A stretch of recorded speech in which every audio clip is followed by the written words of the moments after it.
We're outside of my house by the fire pit. I love this fire pit. This fire pit was the first thing that my husband and I built when we moved into this new house, our first house. I like sitting around campfires a lot.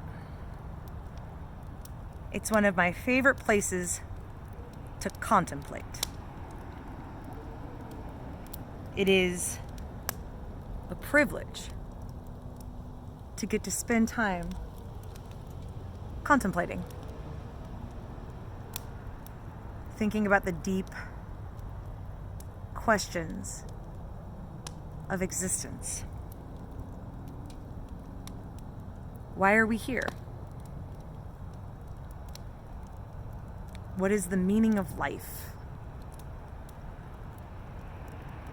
Why do terrible things happen to really good people? Why is there evil? Why is there suffering? These are those big life questions that can keep us up in the middle of the night. And it's a privilege. It's a privilege to get to wonder them. You know, there are some people who live in different areas on this planet that they're too busy worried about where they're going to get clean water to contemplate some of these deeper questions. It's a privilege to contemplate the deep questions of existence. That's what my professor told me about the wisdom books of the Old Testament. That the wisdom books of the Old Testament were mainly written for those of the privileged class. Written by and for those of the privileged class. People for whom had the time to wonder about the big questions. And you, my young friends, and I are for certain a privileged people.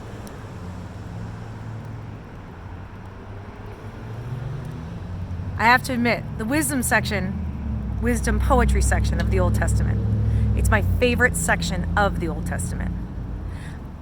I feel like I should love the prophets more, the prophets who called out the privileged class and the systems and were trying to, make the world a better place. I should resonate more with the prophets, but man, I love the big questions. I love the deep questions about existence, and I always end up resonating the most with the wisdom text, with the poetry of the Bible. The wisdom text section has 5 books. And 3 of them are a bit different than the other 2, but it's Job and the Psalms, Proverbs, Song of Songs, and Ecclesiastes. And what's interesting is these are some of the oldest books we have in the Old Testament, but they're also some of the newest. They span a very, very long time. Sections of the Psalms as well as Job are so old that they're written in a meter that we could tell that they were oral tradition. People just kept adding to them.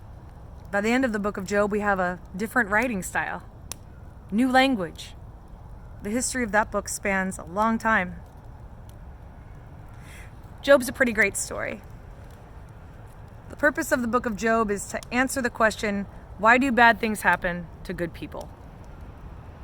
Job is a man who has some terrible things go down in his life, and the common belief back then among the people of God was that good things happen to good people and bad things happen to bad people. So if you have something bad happen to you, it's because you did something bad, or your parents did something bad. The entire book is Job arguing with God and with friends of his, naming his innocence, saying, I didn't do anything bad. Why are all of these bad things happening to me? No wonder the book was added to over history and over time. This is something we wonder about all the time, right? Still in our hearts. Why do bad things continue to happen? The book of Psalms is a collection of worship songs and poetry.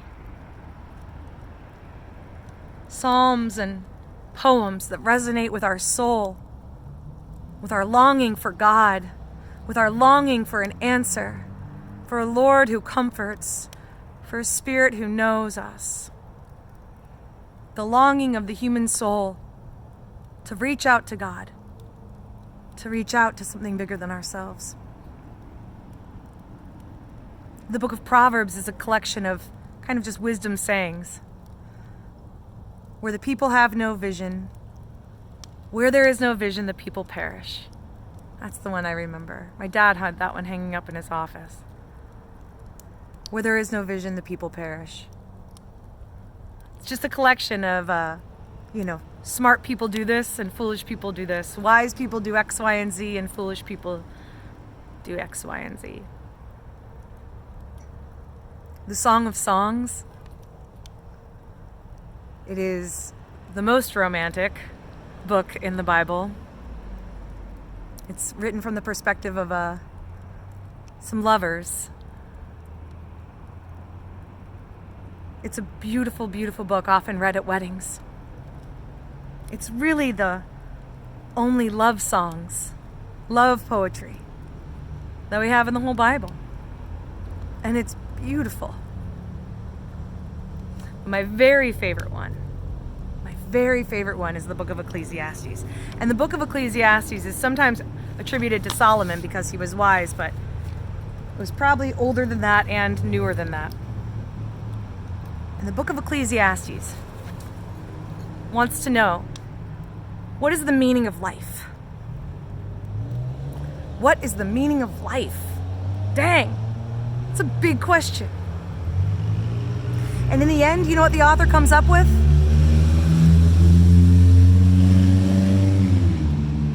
Very little.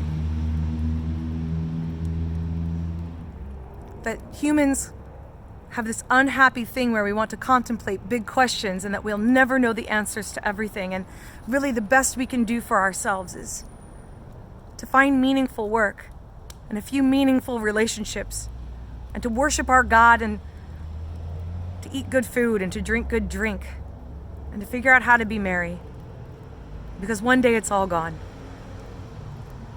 I brought excerpts from the Book of Ecclesiastes to share with you.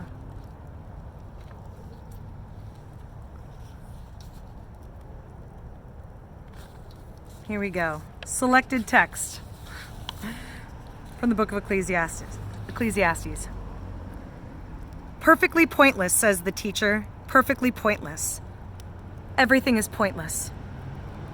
A generation goes and a generation comes, but the earth remains as it always has. The sun rises, the sun sets. It returns panting to the place where it dawns.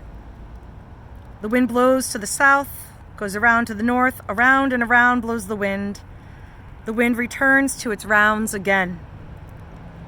Whatever has happened, that's what will happen again. Whatever has occurred, that's what will occur again.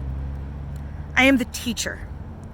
I was king over Israel and Jerusalem. I applied my mind to investigate and to explore, by wisdom, all that happens under the heavens. It's an unhappy obsession that God has given to human beings.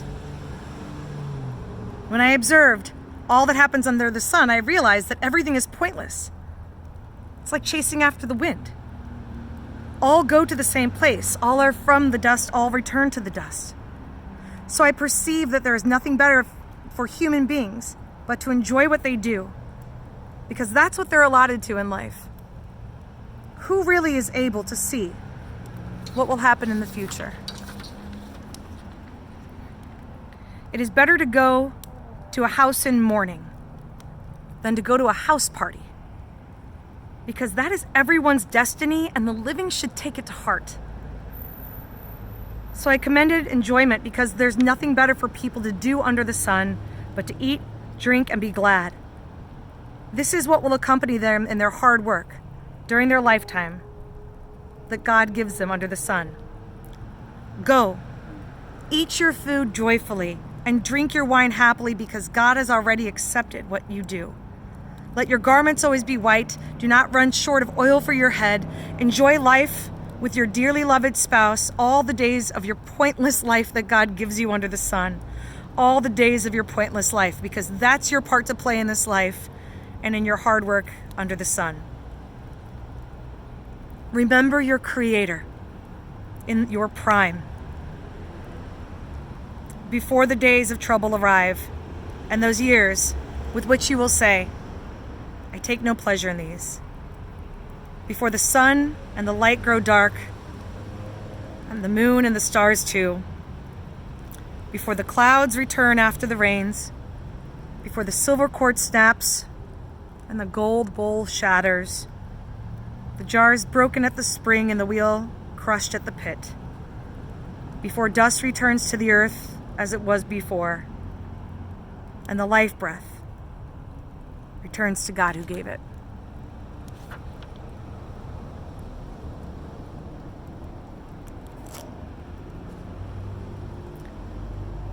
The wisdom texts remind us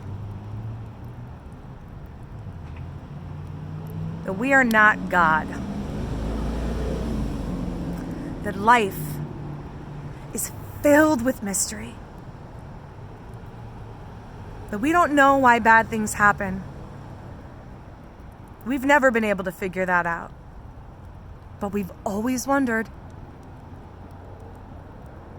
And God, we've never really been able to figure that one out yet all the way either. But we've always asked the questions. The wisdom texts remind us of our humanness, our love and passion, our love for worship, our love for song and for poetry, for contemplation, for study, for living life to its fullest, right here and right now. Amen.